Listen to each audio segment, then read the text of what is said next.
That's very odd. This is not how it normally goes. It normally like has our splash screen. And music.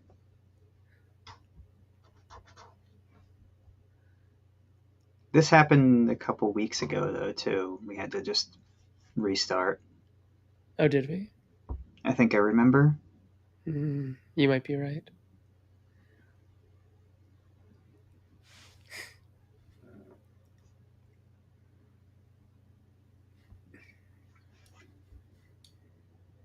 Yeah, this is very weird.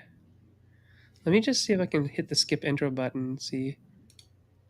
All right, so we might actually be live. And the intro might not have played, but I don't know. So I'm going to rely on our viewers to tell us, did it actually work? Hey, Cat's watching. So that's great. Cat said we're live for audio. Um, can you see us at all, That's Cat? Can you see us at all? I don't know. And I can't see Ryan currently, so I'm not sure what happened to Ryan. Um, but we'll figure it all out. It's a little bit weird right now, everybody. So we'll find out if things are going well. so. It looks Technology.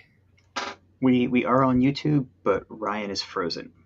Yes, what Okay. Kat just said. Okay. Okay. So we're missing Ryan. So we need to get Ryan back in. Give me 5 seconds, and you can vamp. Okay.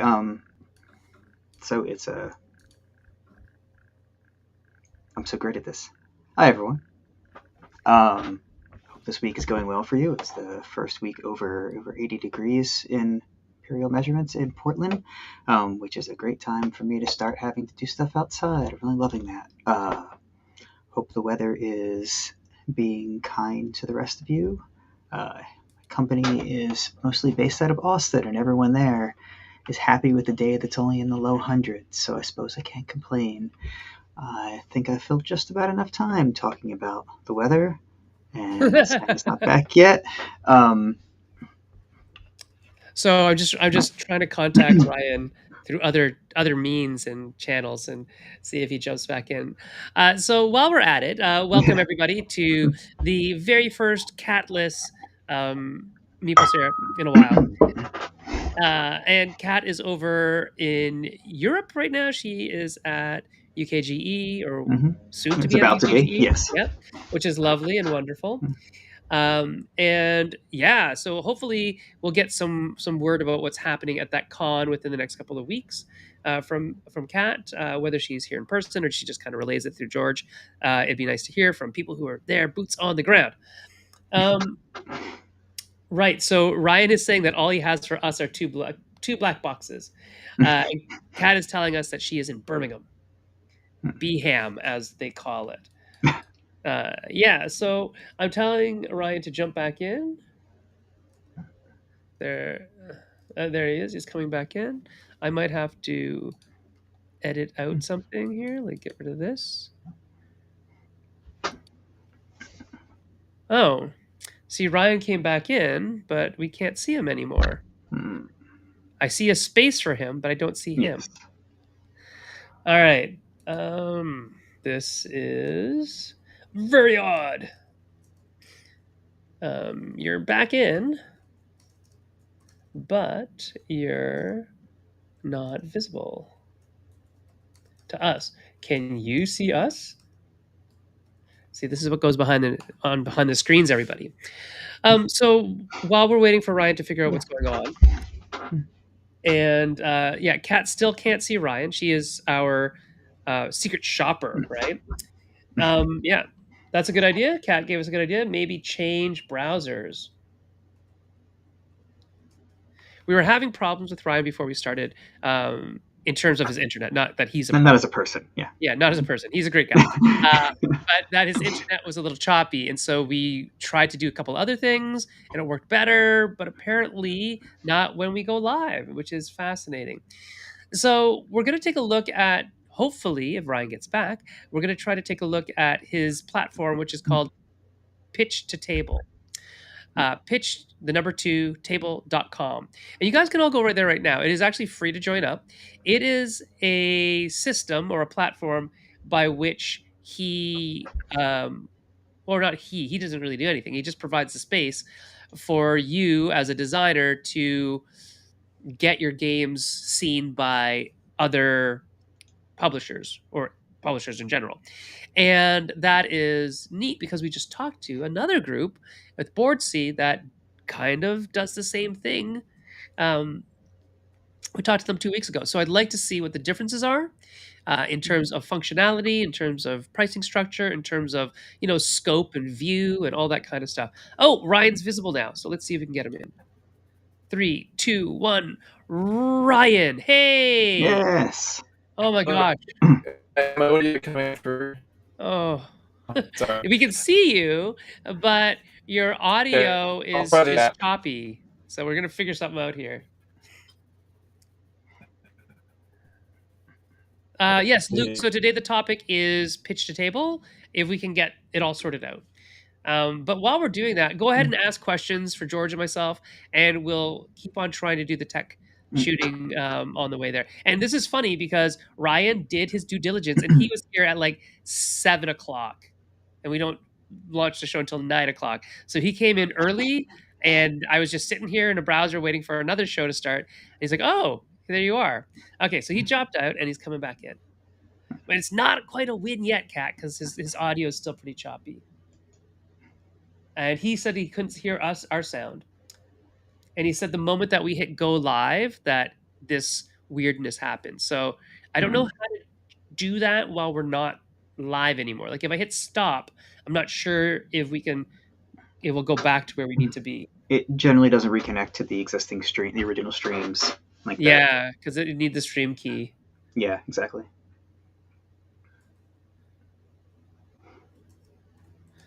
Okay, so he's sending me screenshots of what happened to him as soon as we pressed start.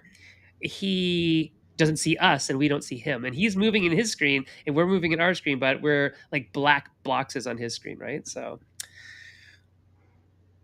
yeah, it all changes once you go live. It's very weird. Kat saying that her audio used to go like nutty as soon as the live button was pressed.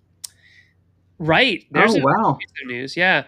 So a couple sites or channels got hacked on YouTube, at least, where Luke is saying that Stonemeyer got hacked today, and so did like Read the F Manual, which is a game teaching channel. So those are two channels within like our little community that got affected by the hack. This is not the hack. This is just so also everybody, Luke is in the future, right? Because he's in Australia. So it is tomorrow there right now, today for us. So that might be it. Maybe because he's bending the laws of the space-time continuum. That might be why it's not working. Yeah, so that's a big piece of news. Other pieces of news. Anybody got anything else to share? I'll start. We got a really good rating on Core Discovery, which is super nice. Very nice. So we heard back from Dice Tower. It's like a 9, and 9, and 8.5, and a 9. So seal of approval, which is great for Core of Discovery. So if you're into logic and deduction games, that is maybe one for you. It is a cooperative / not cooperative later logic and deduction game where you're traipsing across the continental U.S. As Lewis and Clark and their Core of Discovery, trying to basically kill monsters. That's what you're doing. Actually, you're surviving because it's a world, alternate universe or alternate reality where the Americas are inhabited by monsters, and so you must, as the Core of Discovery, work with the indigenous people and et cetera, to basically clear the land of monsters. So it's interesting. That's good. Yeah. Oh, Kat is asking you, George, to talk about some of the games that you learned recently. Oh no. Thinking. What have I learned recently? What did we play? This is a great moment. Trying to think of things that I didn't mention at Play at the Gathering. I am blanking completely. Of course. Played a little. Oh, recently I played a little card game that came out of Snowbright, and of Okay. course that's not very helpful because I can't remember the name of it. But it Was it has the lots of game of? birds. Yeah. Yes, yes. Uh, I know the game. Hmm. I can't remember the title though. Birds It's of a the one with the Feather. birds. There we go. Birds of a Yes, feather. we did it. Um, yeah, it was novel. I would like to play it, as with a lot of games, at more players because I think there's a certain interaction in given that you're refreshing your hand over the course of the game, different Hmm. people pulling from there. It's going to change the way the dynamic works out. It's not something new we played, but this was just a series of games we played just before Kat left. Played oh, it's it has hex tiles. That's super helpful. It's about building hiking paths. It's in Okay. one of the little square boxes that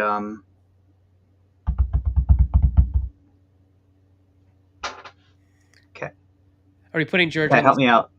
Kat said birds of a feather for the last Yeah. one, so she already helped you out for the last one. Oh, I guess that's all I get. Starts with a C.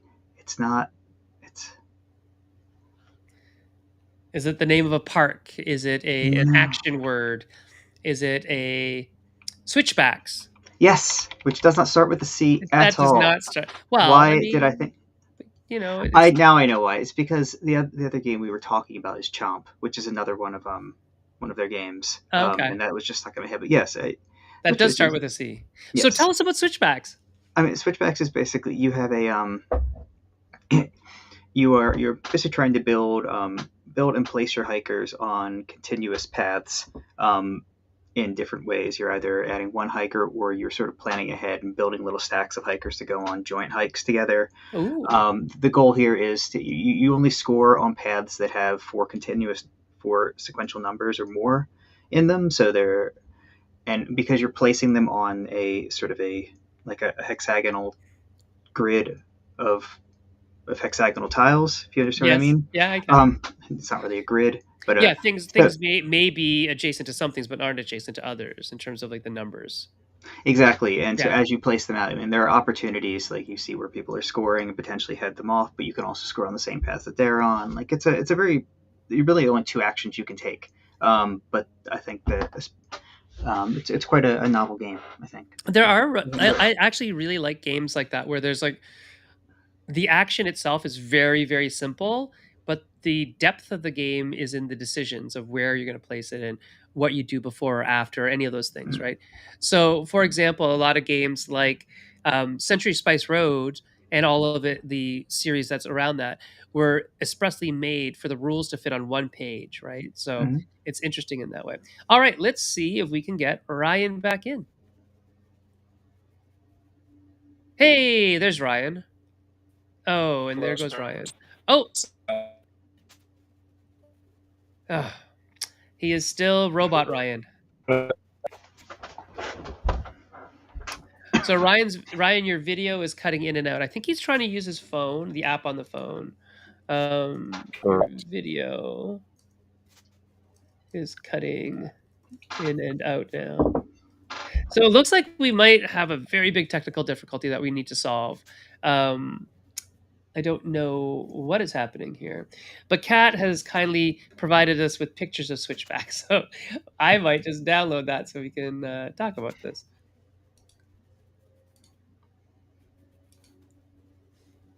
There we Nope. go. Oh, there's Ryan. Nope. But he's frozen. All right. While we're doing that, Luke said that Luke is getting some of his games played. So he put his games out on print and play, and he says it's really cool that people are willing to print out a game and play it, right? And so the trick taking game that he's been working on, which I believe is Ravens, is that correct, Luke? Is getting some play and some feedback. And what did you learn from that, Luke? Have you been learning like what to change or that people are like loving it or anything like that? Let's actually show the board for switchbacks is actually pretty beautiful. Like the colors are really nice. Yeah, there's a bit, sort of it's a pleasing gradient to it, Yeah, which is sort of like an alternate keying as well because the gradient follows the number sequence. So like you right. can, it's just a way to at a glance kind of figure out where you're going to put your next tile. Yeah. So yeah, I think we might have to plan on talking to Ryan in another capacity later. Maybe not live. Maybe we'll do something where it's recorded or something. I'm going to get out of that one though. Remove that. Um, yeah, let's figure it out later. If you can come back on, great.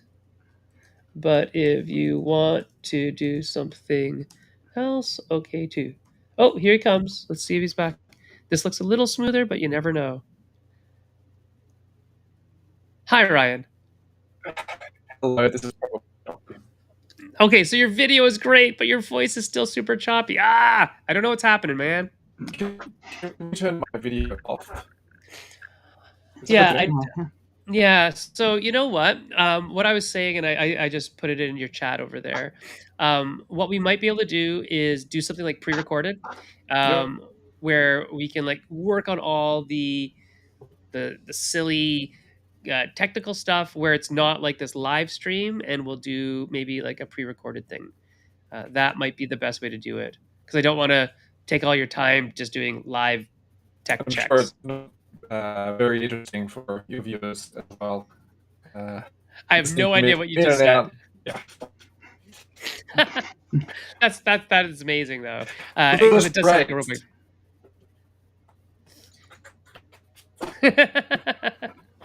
All right, everybody. So Thank you. Ryan, we're gonna say goodbye, and we'll talk to you later. Well, we'll talk to you tomorrow, which is today for you, and we'll figure something out. Okay? I think it's because you're in a TARDIS. You're just breaking the laws of physics, being in the future. All right, we'll see you later, Ryan. And I guess it's just gonna be an AMA with good old George and Sen, which is fine. Okay. All right. So switchback was what we just showed, and Luke is saying three ravens. That's what it's called with a Z at the end. There you go. Oh, interesting. So Luke is saying that he tried to make an onboarding game for Three Ravens, but it wasn't working. So he abandoned the idea and concentrated on making the rule book, I guess, as good as he could, right? And why did you want to make an onboarding game for it, Luke? Like, what was the purpose of the what was the thinking behind making a secondary onboarding version of the same game?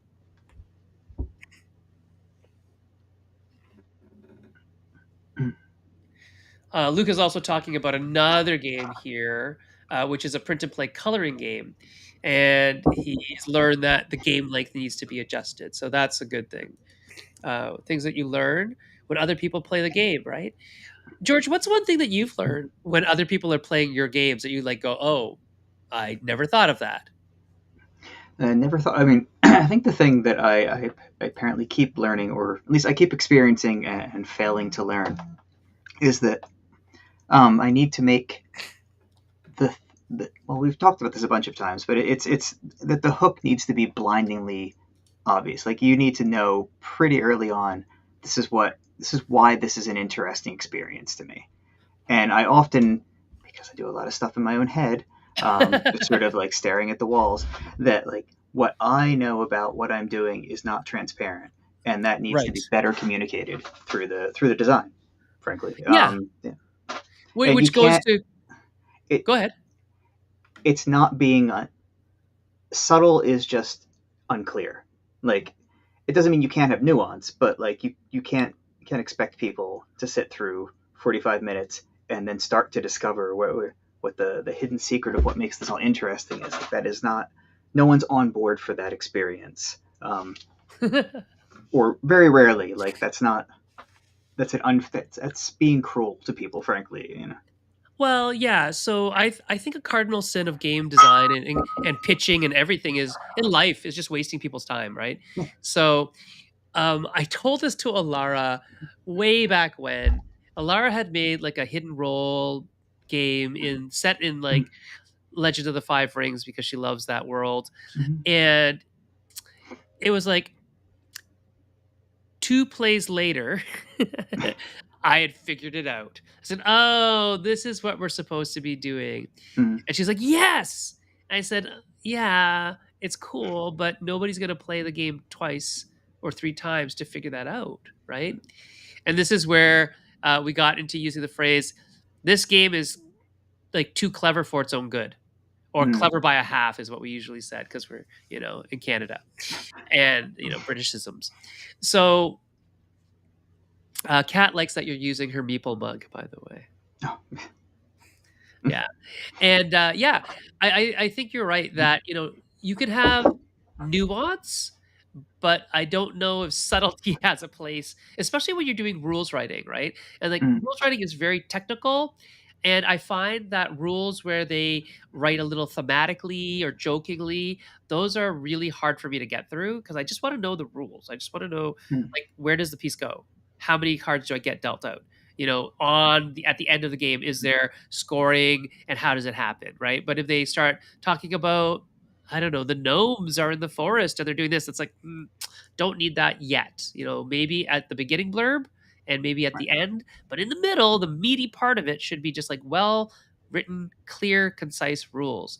And so Luke is saying that he wanted to make that onboarding game because he wanted people to know what a strong hand was so they could play the game well, which I agree. I don't necessarily agree that you need an onboarding game for it, but I agree that you need to know what your goal is, right?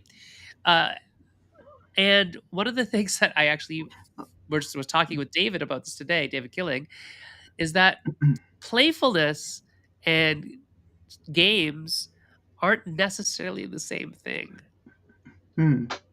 right? Because David is like this visual spatial genius. He's an industrial designer by trade. And he had made this thing where he really likes playing with it. Basically, imagine like a hex grid. Like you made me imagine a hex grid. I'm making you imagine a hex grid now, where there's a piece in the middle, a circle in the middle that rotates. Okay. And that thing can connect infinitely to other hexes because of how it's designed. So it makes paths, and the paths will never not connect. Okay. And it's really, really cool. And if we physically made it, it would have like divots and it would feel nice and it'd be great. But Mhm. to play with it, to actually have an outcome, like I need to connect A to B, it was like brain burningly hard. Like nobody would want to do that. Okay. But not in a game, not where I'm waiting for somebody else's turn, not where the game state can Mhm. change in between. Like Okay. if you play and then I play and then you play, then I play. If you're playing, you're changing the game state. I don't know what it's going to be when it gets back to me. So there's some problems with it in a playful kind of way. Mhm. But what I said, and I thought this is, an interesting thing when we were talking because it just kind of dawned on me like, oh yeah, there's a difference between playful and Mhm. a game. In Mhm. that I said, if you made this into, do you know what modular synthesis is, George? I don't know how much of a nerd you really are. I know you're a nerd, but like, how Mhm. nerdy are you? I don't know that term. Okay, But so modular synthesis, if you're making sounds with a synthesizer, oh, uh, okay. you might have seen like a modular where you plug with patch cords. Yes. And what I was saying is this surface would be an amazing control surface for modular synthesis where you just kind of like dial stuff Mm. around and it makes shit up. Like the sounds would change. And you're like, oh, that's amazing. I did this with this dial. I don't know what it's doing because you don't have to. But the end result Right. is cool effect. Or it does something to the lights or the video editing, or it has an immediate effect and the feedback's immediate. And that's the problem with it used in putting this in a game and having turns and a structure around it is it's really hard to get that feedback in a way that is meaningful and goal directed, especially when it's so hard. Because I'm just going to sit there and be an analysis paralysis to try to make the best move. And my brain, as good as it is, probably can't do that if the tile set is bigger than 19. it sounds like there's no real easy way to reduce the search space. Like it stays as big as it always is going to be as well, from what I can Yes. picture what you're Yeah, describing. yeah, So yeah. like you can't chip it down. Hmm. I'm Which is thinking, which is a pro and a con, right? It's not right. growing, but it's also not shrinking. So it Hmm. is what it is. And I just yeah. I don't know. Finish what you're saying. And I was just going to say in relation to what Luke was saying about having knowledge of what a good hand is, I guess like in every deck of cards that you buy, you'll see like here's a list of the poker hands in order of strength. And I don't know if that's enough. that perfect. So that's exactly where I was going. So Yeah, we played a lot of the mind, not the mind, the gang. the gang lately, and one of the things that, of course, that comes. Everyone gets a card listing the hands in their relative, their strength, because that's what you need to play the game, and their likelihood. But I feel like that list, which is just a card and that has them all in order, like if you were to do that accurately, there'd be like a blank space at the bottom with crap, and then you get like like a pair in your hand, because that is something. If you haven't played a bit of poker and you don't just breathe, live and breathe statistics, you don't just intuit just how good that's, if you happen to walk in with a starting pair, how good that is, and then how different, basically the way things. It's not a linear curve like or it's not a flat line. The Oh no. line from here to there. But if you don't have a lot of either mathematical or just experience with it, it's not clear. And I Yes. wish they had a way to communicate that a little bit better. For I mean, maybe this isn't a game for people who don't play poker. Um, but Well, I think the general mechanisms are. So if there was yes. just a way to to onboard people a little quicker into understanding what strong means, because what strong means is the core of the game, right? Yeah, because you're communicating your strength. By the way, in Mm, the gang, so what happens in the sorry. gang is that if George and I were playing, and let's say Kat's playing, um, because we like playing games with Kat, we'd start off in Texas Hold'em. You get two hole cards, face down cards that only you know, and you make bets on them. And you're trying to bet or talk to your team about who has the strongest hands. And your goal by the end of these X number of cards that get shown is to have the correct order amongst everybody in your team as who has the strongest to weakest hands in the correct ordinal values. And it's a co-op game. So if let's say I had a pair of aces, I better be grabbing the highest value chip in the game to show the rest of my team that I have a really solid pair, right? If you had, say, an ace and two, you might grab the second highest one because you're like, I have a really good hand. But if somebody has a pair of twos, they beat me, right? But you'd have to know the value of these poker hands, right? Which is what you're saying, George. Mm, And I like that. And we get into this problem a lot with escape room design, right? You'll see so many escape rooms that use like chess or poker or Sudoku, or even just word. Like you have to have a lot of background knowledge to be very good at some of these games. And this, by the way, I just made this connection. Light bulbs going off in my mhm, head. This is why the original set of IQ tests were actually very poor, and they actually did like a whole lot of damage to society, is because the first IQ tests relied on background knowledge of being a wealthy, educated white person. And you can see who that would disadvantage, and to this day has disadvantaged or stigmatized or created a system of inequality in education in certain countries. Just saying. Okay. So back to curve cut. So Luke said, yeah, when he agrees with you, George, that the hook is really important.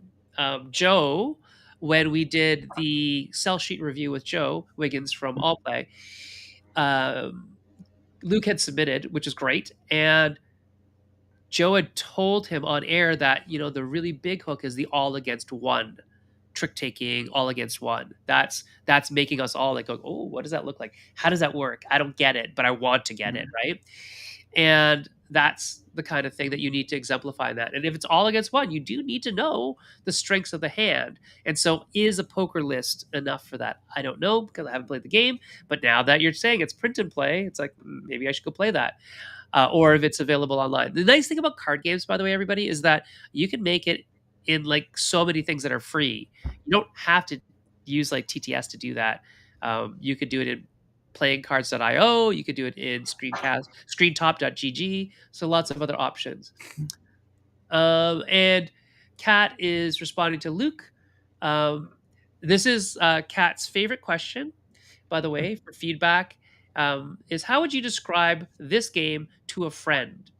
And that's how she gains understanding about how people's perceptions of the game she's working on can differ from her own. And this is really important, everybody, as designers, is concentrating on getting out of your own shell, of being less egocentric. I find designers are quite head down, nose to the grindstone, thinking in our heads. And we forget that our games are meant to be played by other people when we're not there at all. Like 99.999999999% of the games that exist of your game that exists will be played without you. And we need to get out of our heads to do that. And that is one great method of doing that Kat's suggesting, is ask other people what the perception is, so you now better understand your audience. Which is a very big part of the process, I think. Bill agrees that flavors should be in the sidebar comments and the rule books, and the rules should be clean and clear. I agree 100%. Whether the flavors in the sidebar or whatever, I just think it needs to be quite distinct. Like, you could have a character on the side with a speech bubble talking about stuff in thematics. That'd be great. Or you could have a blurb at the beginning and a blurb at the end, or you could have art that supports it. But I need the rules to be like, just tell me how many cards I deal out, right? Not not like some character talking to me about 20 years ago, 12 cards were dealt to each founding father. It's like, no. I would never play that game. Well, I don't know, I might, but also, no, don't do that. Luke is saying that he's taught many industrial design students, and that if he hadn't gone into sculpture, he would have made some cool furniture. So, you know who is actually trained to make furniture? Rita Orlov.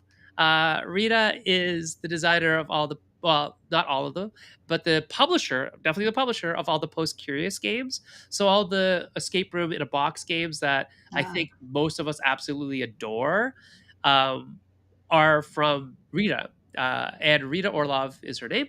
She is a publisher. I can't remember where she's from, but I believe it's Pacific Northwest area.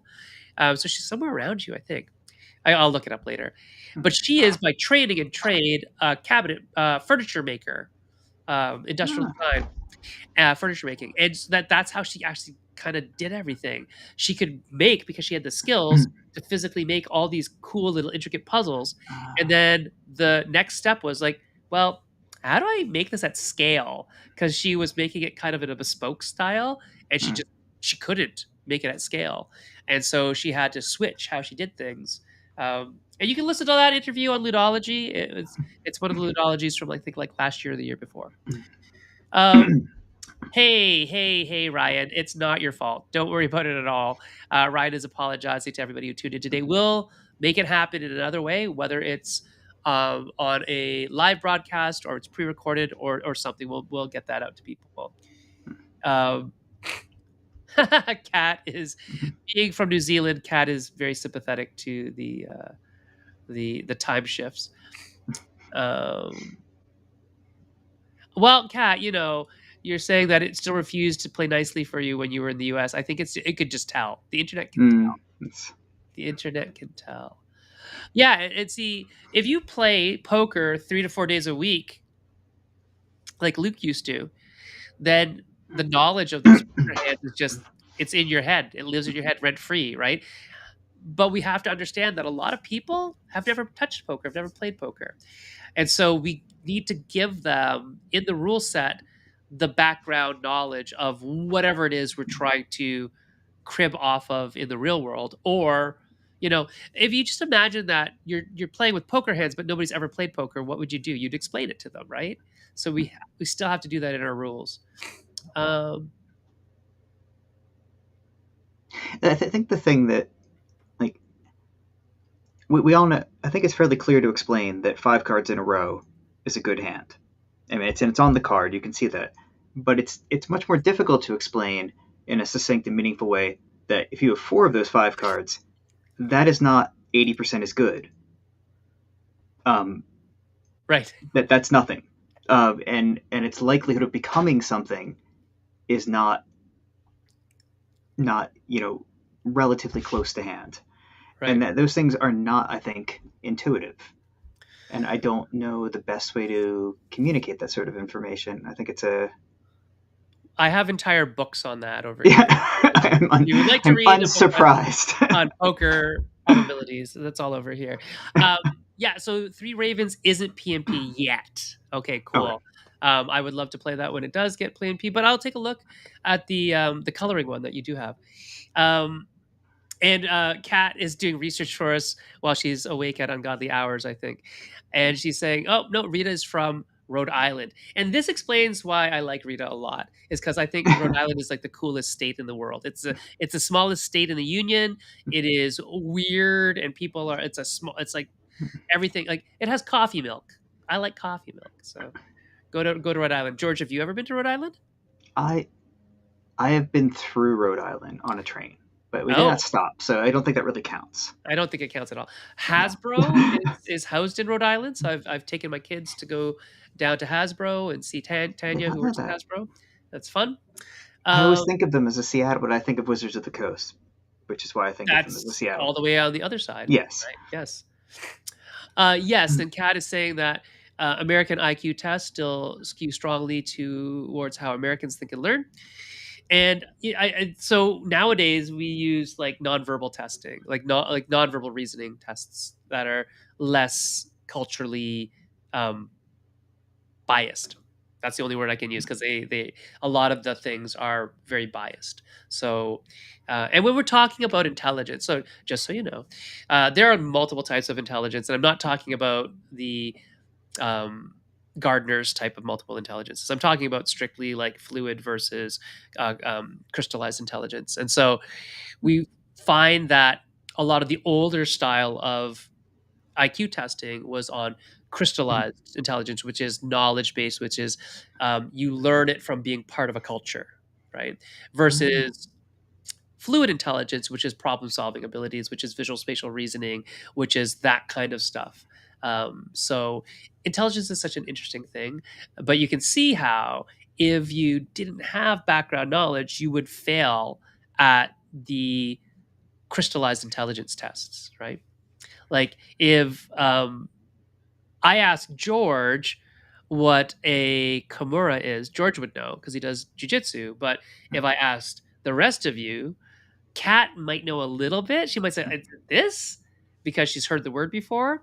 But many of you who've never done jujitsu before might not know that or watch the UFC or something, right? So that background knowledge is important for those types of things, but it's actually not that important in the world we live in today because I have this little thing in my pocket. It's called a computer cell phony thing. And I look up these factual things, but those things don't help me solve problems in the long run, right? So the crystallized intelligence stuff is stuff that just as we get older, we just get more and more of it. But fluid intelligence actually peaks at a certain time when it's like based on the health of your brain and your nervous system. Anyway, psychology stuff aside. Um, Cool. So Luke is also saying that his latest version of the Three Ravens rules is the best by far. Luke, what makes those rules so good? What makes them better than the last version or the version before?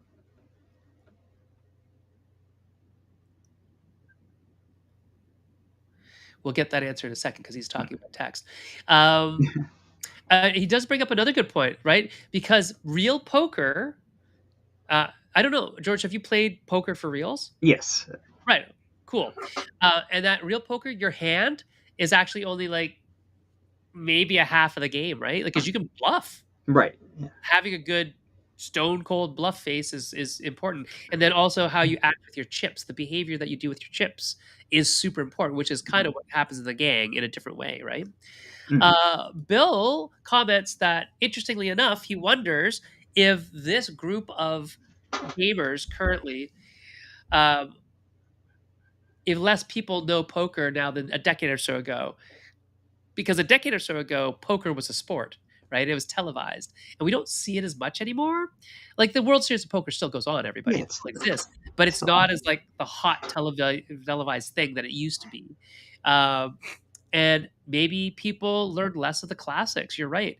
Like how many people know what 15-2 means, right? How many people understand that you have to go out with a set in gin rummy? I can't even remember that's a rule, but I'm going to say it's a rule.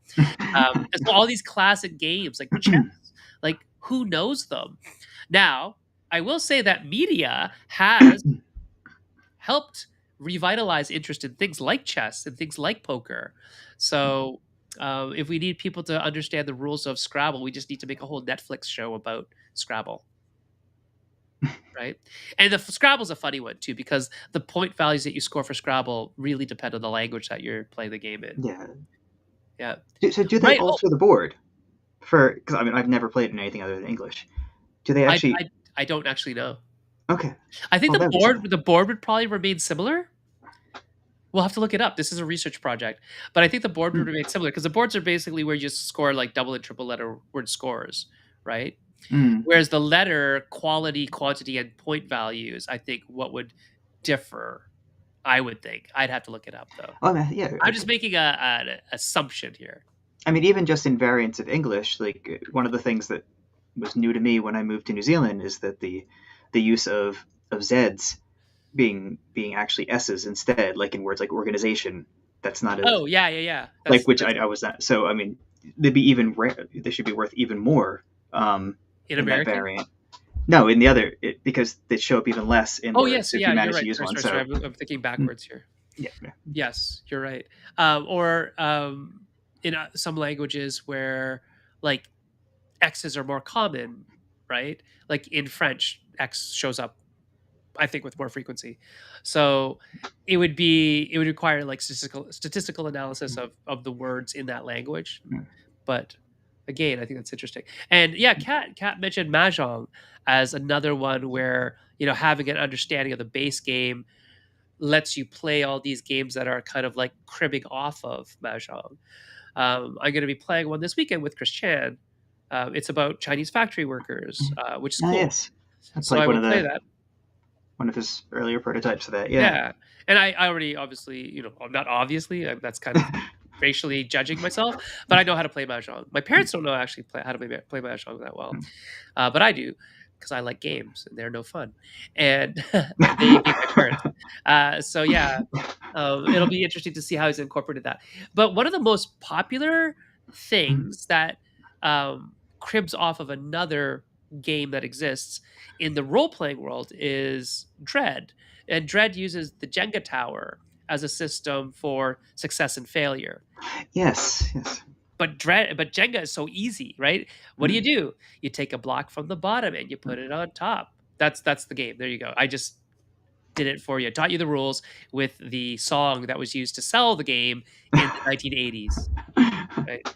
Jenga is, by the way, a world-class use case for product design. I think Jenga is brilliant. Wait a second. Hold on. Oh, Kat's talking about transit. Okay. So she is saying that she's officially been to Ireland because she had to like actually deblade and get off and go through customs and back again.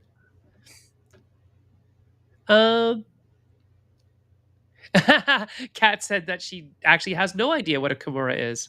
What did she try to do to you when she's trying to Kimura you, George? She just names everything a Kimura. So Oh, all everything is chokes are Kimuras, armbars are Kimuras, everything is a Kimura. Yeah. Cuddles are also Kimuras. Oh, okay. Everything's a Kimura. Everything just it's say yes. You can just assume. Well, and so interestingly enough, so Kimura is a Japanese last name. And so the move is named after the person, but in Japanese you would just call it like a bent arm lock. It's like is it udegurami? Yeah, it's udegarami. Yeah. So it's a downwards bent arm lock. versus upwards bent arm lock versus a straight arm lock. And so in Japanese, the moves are actually really easy because they're just They named are. after the physical shape of the arm, right, and what you're doing to it. So interesting. Um, so here we go. Luke talking about his rules and why he thinks they are the best iteration, right? And so not only do we iterate on our game, we iterate on our rules. And here are some key points that Luke's bringing up: clear language, plain language, right? So nothing too jargony, nothing too technical. Um, it goes in chronological order. Oh my gosh, Luke, that is a good point. I do not like rules where they jump around like in time, like there's some kind of, Doctor Who guy jumping around in time. And tell me the order of play and the order that I'm going to do it. Don't say, oh, and for people who want to know about scoring, refer to this thing in the future. No. Tell me later. Tell me later. We can get there later. I wouldn't put it in the text. I might put that in a sidebar that says, for scoring rules, see this, but I wouldn't make me read it. Because making me read it makes me want to go to that page. I don't want to go to that page. Don't make me do it. Short sentences that are hints. And they are clearly hint and not more than a sentence. So that's an interesting point. Do you, George, put strategy or hint in your rules? I was about to ask you this, basically the same question. So to that point, no, I do not like when a rule book tells me how to play. Certainly not in the, maybe in the back, like, tips for players or something, but I want it to tell me, or it doesn't tell me the why I'm doing things. I don't want to hear about the why. I want to hear about the how, and I will hopefully figure out the why. Hopefully it's intuitive. But like, if that's information you want to convey to me, please do it after you've given me the how. Yes, I That, believe that's me. I think that's a better way of teaching it. It's at least clear and transparent and not getting you stuck in the weeds, right? And like, oh, that's why. Also, I think you're right that if a game has to tell you why, then there's a bit of a disconnect, right? That maybe that's not the right mechanism to use for that actual thing. Maybe you should look for a better mechanism or a different mechanism that communicates the why better. Or maybe the componentry could communicate the why better. Like, play a card. Well, why would I play this card over that card? Well, the diagram says if you play this card, you do 5 damage. This card says if you play this card, you score 5 points. What do you want to do? Oh, I need to do damage right now. Okay, then play card A. Oh, I don't need to do damage. I get to score points. Oh, then play card B. Right. So I think you're right that like so if you've ever read the long screed of rules that is Magic the Gathering, I have a binder. It's a binder, guys. It's not just At like, this point, yeah. yeah, it's huge. And they don't do use case because there's like a bazillion cards that some people have never ever heard of, some of the cards, because they only play like this one set. So I think having a solid set of rules, not saying that Magic by any means is a solid set of rules. Oh my gosh. Because the cards break all the rules. That's the problem with it. But my point being that if you can clearly identify what your componentry is for and what it's doing, you may not have to explain it super duperly deep inside the rules, which is a good thing, right? I like simple rules and gameplay, but really good decision space. I think that's kind of where I'm coming from with this, right? Is that the simpler the rules are, this, like, if I can play a game where it's like draw a card, play a card, or play a card, draw a card, great. I never have to teach anybody how to play the game. You just play a card, draw the card. But if all the rules about why you play this card over that card or whatever, then that's on the card itself, that can fill in a lot of blanks, right? And in those types of games, usually what happens is you have an appendices that explains all of the cards individually. But the rules itself are very simple. Like, I'm playing a card. Where can you play it? Here are the rules for that. And then I draw a card. Okay, how many do I draw? You draw up to the volume of your hand, or you always draw one, or you draw based on the number you play down, or whatever it is, right? So rules can be really simple, but the decision space around them can be bigger. And understanding that is actually a really critical part of, I think, approachable is a better word, approachable game design. Also stuff for in terms of layout. Luke is saying that he used a lot of different fonts and headings and bodies, like language for the hints. And then he's, oh my god, I'm literally working on a Jenga game. And Kat is officially a Jenga expert after one lesson from Christian. Hey Deadpan, what's up? What's up? What's up? Kat also says that a bite is a Kimura.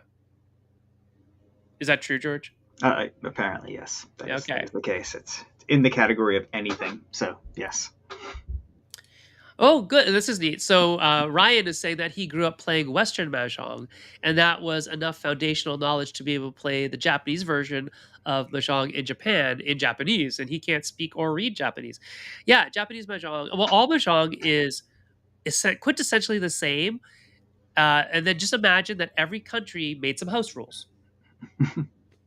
That's kind of all there is. There is in Japanese and Korean, there's slightly different rules about bidding and things like that, which don't exist in some of the other versions. I'm just trying to remember them all. I made a game actually. I did the development on a game called was it My First Mahjong? Something like that. Anyways, it was an American designer who had done the design based on American Mahjong, which is different. It's actually quite different than traditional mahjong. And the publisher reached out to me to do the rules for traditional mahjong because it's like, yeah, we can't. We don't want to do it just with the American one. We want to show people what the roots are. I said, okay, cool. And the roots of the game are really, really simple. It is basically like Gin Rummy in a lot of ways, right? Which shouldn't surprise you, as Gin Rummy is a very accessible and easy game to play, and you kind of talk and you're yelling at each other while you're picking up cards and whatnot. And Mahjong itself is very simple to play. The hardest thing about your standard Chinese version of Mahjong is the scoring afterwards, is knowing what did I end up scoring. And that's a little esoteric. But in general, the game itself is very easy to play. It's very similar to any card game with like 4 suits and matching suits and runs and things like that. Oh, more stuff that Luke took out of his rules are graphs and reference sections. And you're right, Luke. Those need to go. And it's funny. I would keep them for posterity, or to talk about in like a design diary, or to like justify why you did things. But I think unless somebody is a really kind of like a hardcore gamer, they don't want to know that stuff. They don't necessarily need to know it. I feel like there's one modern exception to that, which is that I increasingly hear people saying that they want to know, and may have just hang out the wrong sort of people, but the proportion of any given card in a set of cards. Yes. So distribution. Yes. Card distribution can be important in a game where statistics are important, right? So how a deck is constructed is balance. Like that is how you balance a game, by the way, everybody. It's not always just card to card. Sometimes it's deck within a game, right? Like how many times should this card show up in a game, if at all? What's the percentage chance that it should do that?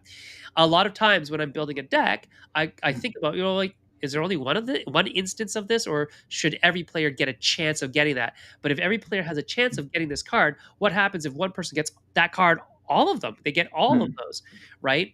And it's why when you think about modern deck building games, you can basically think about, what does a deck builder starting hand look like? Do you know, George? Think about a deck builder. Do you play lots of deck builders? You mean not construction, but you mean No. like a like Star Realms or something, right? Yeah, it's you have a deck of 10 cards, and there are 5. Basically you have a hand of 5.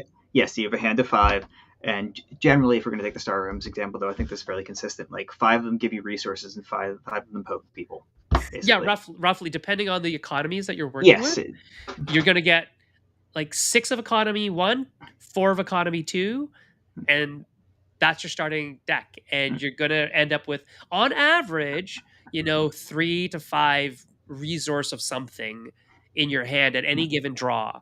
And that's the reason why. It's because it can balance out, and you can actually math it out as to what the scales of for buying the next level of thing is when you're constructing a Okay. deck from nothing, right?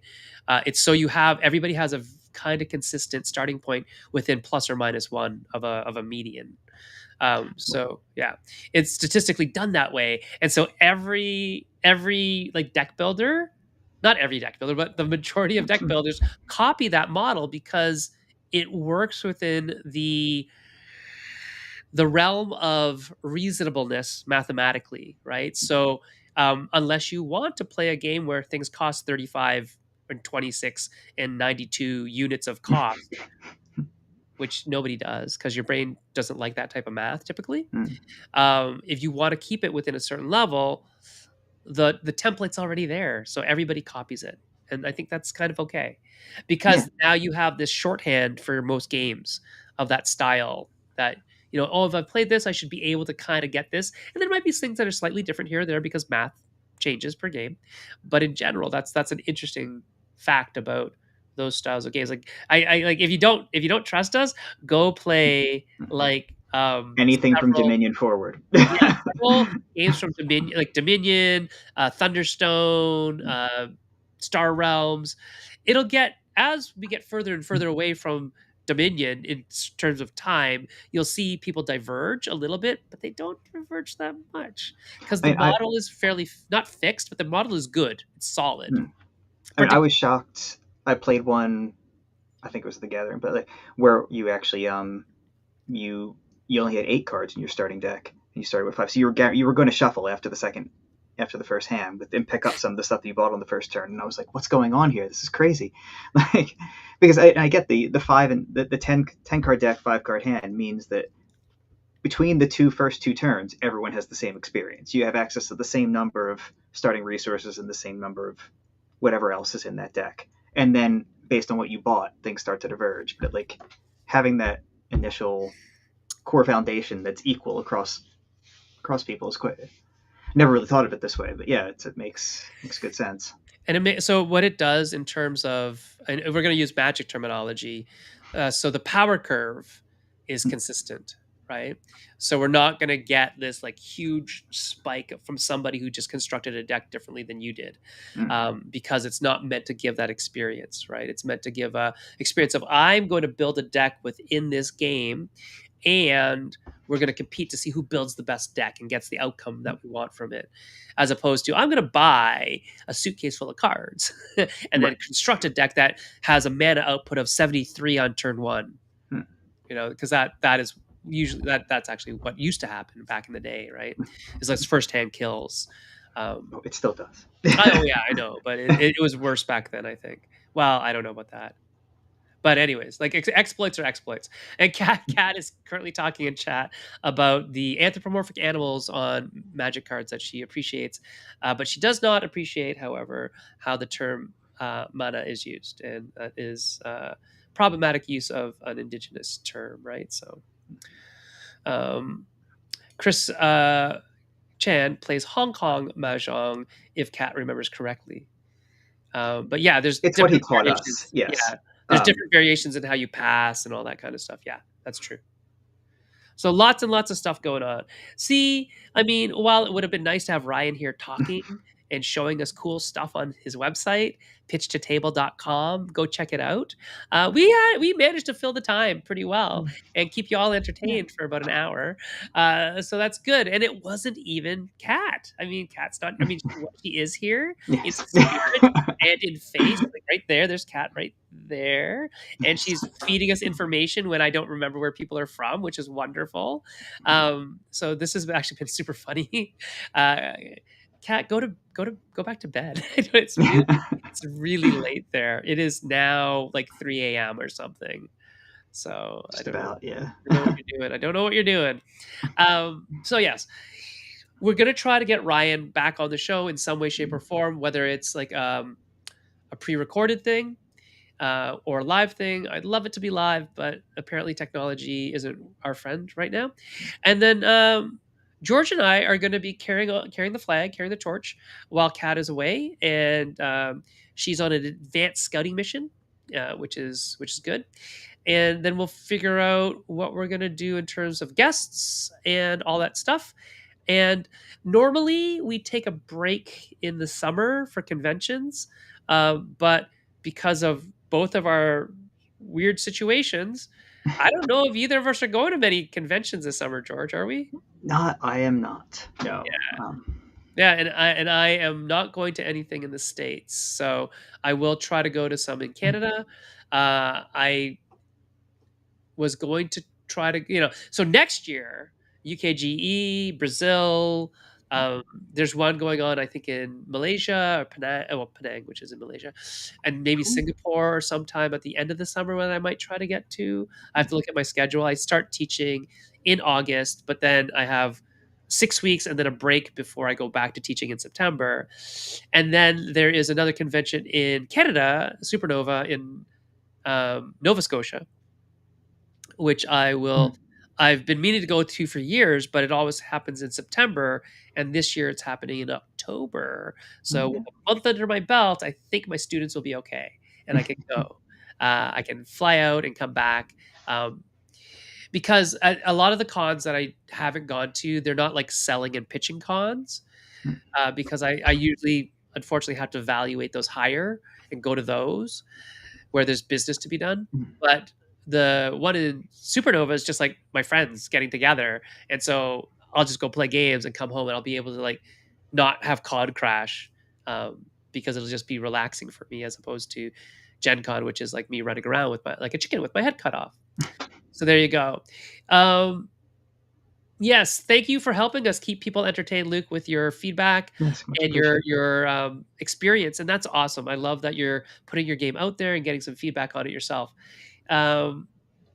Right, Wednesday is your YouTube day. That's great. I'm happy we're part of it, and so because Stonemeyer got hacked, then we're what you get. Um, Next year, Terminal City Tabletop and Breakout Con are on 2 different weekends. This is an important event, people, because I should go to both. Terminal City is in Vancouver, and Breakout is in Toronto, and I can't be in 2 places in Canada at the same Not with time. that attitude. So no, right? And so if they're in different places, I will likely get to both of them because I like both cons, both cities, and I have friends in obviously both places because Mr. Worldwide, right? I mean, at least Canadian worldwide. So there you go. Malaysia. So the one in Penang, I think, is in it might be late July. But yeah, they have a whole bunch of gaming festivals and things in Indonesia, in Malaysia, in Singapore, uh, and I should talk to Michael, who's in Vietnam. There's like all that stuff going on in all that area. I would actually, when I take my sabbatical, don't let my chair and my dean hear me say this, but maybe I'll go down to Asia and just putter around, and as if I could do some research on games, which is not my field of study, hilariously.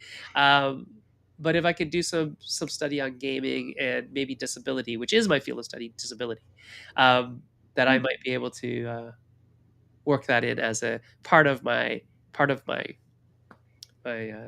sabbatical. So we'll see. Yeah, you can get Mugarang and Roti Canai and all that stuff. You should go. Like, why are you going to Czechoslovakia? Just go to Malaysia. It'll be awesome. All right, everybody. It is that time. We are going to say goodnight and goodbye. George and I will be back next week, I think. Right? And we'll continue doing this as long as we see fit. You can't make us.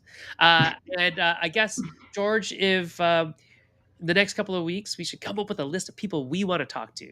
Oh, fair enough, yeah. Right? So I always get choice. So you go ahead and you think about like, who are people that you would like to talk to that we never talk to? Because Kat's usually the boss of this. So now that she's not here, you can be the boss of it. But Kat also knows all the people. So Yeah, but it's okay. I'll find you them. know people too. I believe We'll find them. Or we'll let you go get them and you can meet them. There you go. All right, everybody. We'll see you in a bit. If you have suggestions on who we should talk to, give us a shout. Let us know. Oh, we didn't do any of this stuff because unfortunately we lost our guest. But you can chat with me at Senfeng on Blue Sky. George is at Dreyer Inc. on all the things. You can also get Kat there. You can get all of us at Maple Syrup on all the things. If you do want to go check out Pitch2Table, which I highly suggest you do, go A/B it against Board C. Pitch2Table.com with the number 2 in the middle. And I believe it's free, which is great. And there you go. If you want to help keep the lights on, patreon.com/maple syrup is a wonderful place to do that. And we'll see what happens next week. We don't know. We don't know. We don't know, people. This kind of threw us for a loop, this whole technical difficulty thing. And as final advice, Ryan was supposed to give us final advice, everybody, but I'm going to make George do it. Yeah. Go, George. Okay. Sleep is important. Probably more important than we realize.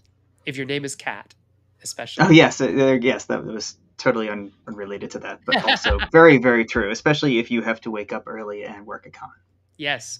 Yeah. Well, I mean, that's a con rule, right? Make sure you're getting at least like 6 hours of sleep a night, people. You want to be at your best to experience all the things at the con, okay? It's like 1 shower, 2 meals, 6 hours of sleep. Yes. All right. We'll talk to you later. And here is Ryan's suggestion. Here's his final advice. Oh, yes. Learn the technique of folding when making a souffle. I've never made a souffle before, so I have no idea what he's talking about. But maybe I'll go now. It's anything where you're dealing with egg whites. It's a pretty sensible. Oh, okay. Oh, Kat just had a really good idea in chat. She said, "Why don't we see if Luke wants to come on?" Luke, do you want to come on? I don't know if you're still on, but if you are, give me an answer in the chat. We'll wait until you do. And we'll have to figure out how to get your email because you only communicate with us over YouTube, so we'll have to figure out how to get your email. We better message him through YouTube. Yeah, if he has a channel, yeah, we'll figure it out. It's true. I don't know.